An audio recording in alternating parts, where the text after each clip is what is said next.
I have a lot of complicated thoughts about Fortnite, so many in fact that I've come to the conclusion that I won't ever be able to cover them all in one Saturday video where I try to sum up an entire season of Fortnite in less than 10 minutes. So today I'm going to be testing out a new concept. I'm going to try to start occasionally uploading shorter or sometimes longer videos during the week to discuss more specific topics or really anything I don't feel would fit well with my regular uploads. This may be to talk about much shorter games, or in this case do a bit of a deep dive on a specific aspect of a game. Since a lot of the time I may be talking about more abstract concepts as well as a variety of other reasons, the background footage in these videos might not be as varied or relevant to what I'm talking about as in my regular videos. Alright, I think that about covers it. Fortnite's experience system. It's broken. For a long time, Fortnite ran on a separate level and tier system. Regular experience did basically nothing, and you progressed in the battle pass by collecting battle stars, which you got for completing challenges. Other than tiny Battlestar rewards from leveling up, they were two totally separate systems, and you could pretty much completely ignore your level. This system was entirely reworked at the beginning of Chapter 2, completely redoing the level system and eliminating the tier system entirely. The tagline for this new system was more fun, less grind, and while I think it's impossible to get more than 2 sentences out of Epic these days, the implied purpose of this rework was to tie your progress in the Battle Pass more closely into day-to-day gameplay instead of things like doing challenges, which would obviously be appealing to people who maybe don't play as much and or don't particularly care for challenges. As someone who plays a lot of Fortnite, I always enjoyed doing challenges. They were a good way to break up the monotony that inevitably develops when you spend a ton of time playing the same game, and they also had their part in Chapter 2. For the most part, I feel like Season 1 handled leveling competently. It did a pretty good job of selling me on the point that every game I played helped me progress further. Sure, it wasn't perfect, I thought I finished the Battle Pass a bit early, but with some fine-tuning, it had real potential. And then the season got extended. Twice. Constant season extensions and their accompanying lack of content almost certainly warrant their own video. We're now in the midst of our second consecutive double-wide season, and unfortunately if we continue on like this, it's looking like that might become the rule rather than the exception. However, I'm not quite ready to hold the leveling system accountable for not coping well with seasons 2 times longer than it was designed for. Anyway, I digress. Epic made several mostly flat, unsuccessful attempts to infuse the game with new content, one of which being the corrupted 8-ball skin. Basically, the way it worked was that the higher you leveled up, the more corrupted the skin would become, finally fully corrupting at level 350. This was accompanied by a set of stretch goal challenges that handed out massive amounts of experience in exchange for absurd amounts of grinding. I personally spent 3 straight days doing nothing but grinding Team Rumble to max out this skin, and I did. I reached level 350 on the very last night of Season 1, and have proceeded to never wear the skin even once.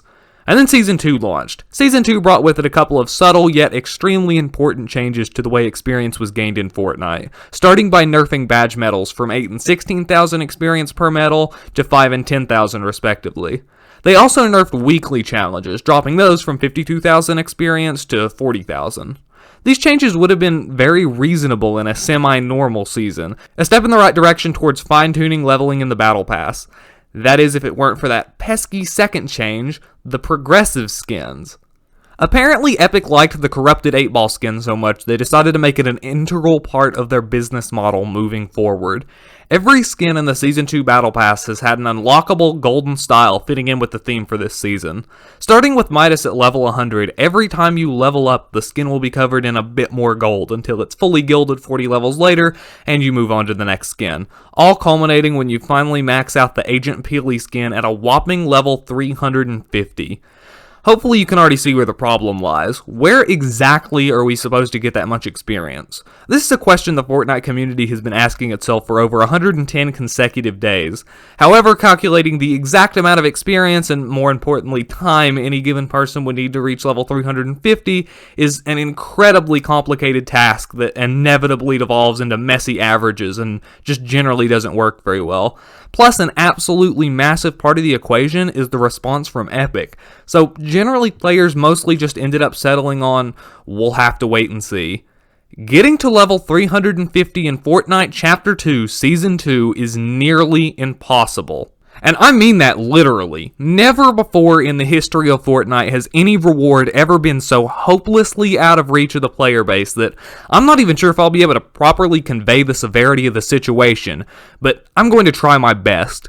Anecdotally, the level of your average Fortnite player seems to be anywhere from around level 220 to level 280, aka anywhere from 70 to 130 levels behind where they need to be to finish leveling up their skins. Some of these people who have grabbed every single badge medal, done every challenge, still have more than 1/3 of the way to go. That's almost 2 months worth of leveling at their average rate with less than a week left of the season. And these are people from Reddit. Realistically, they're probably above the average level. And I can already hear the Redditors whose lives have always been so bad that they think everybody else's should be too. The styles are supposed to be out of reach for the average player, thus increasing their value for those who put in the actual work required to get them. Shut up! We're now to the point of gatekeeping groups that you aren't even a part of, because I know nobody that posts this crap has ever seriously tried to go to level 350, because if they did, they would know that player skill has little to nothing to do with your level in Season 2. How do I know that, you might ask? I've completed every single last challenge and punch card medal since the beginning of Season 2. In addition to that, I have put in over 160 hours into the game this season alone. As of writing this video, I have a 15% win rate and have won 140 games. And I've got a 3.6 KD, all for this season. For those who maybe aren't very familiar with how Fortnite stats work, that is well above average. That would put me in the 99.9th percentile for kills, wins, and playtime for this season, and yet I am level 260. If I don't fit the bill for dedication this season, who does? Show me who does. Is it the guy who opens chest in Team Rumble for 12 hours a day? Get your priorities straight. And I bring up my stats not to brag. Skill-based matchmaking has been very kind to me this season, and I'm sure everybody in the comment section of this video could take me on in a 1v1. I just wanted to make it abundantly clear that I had put in the time and effort to unlock Golden Peely myself and shut down that potential argument before it even started. So, we've discussed the problem, now it's time to talk about the solution.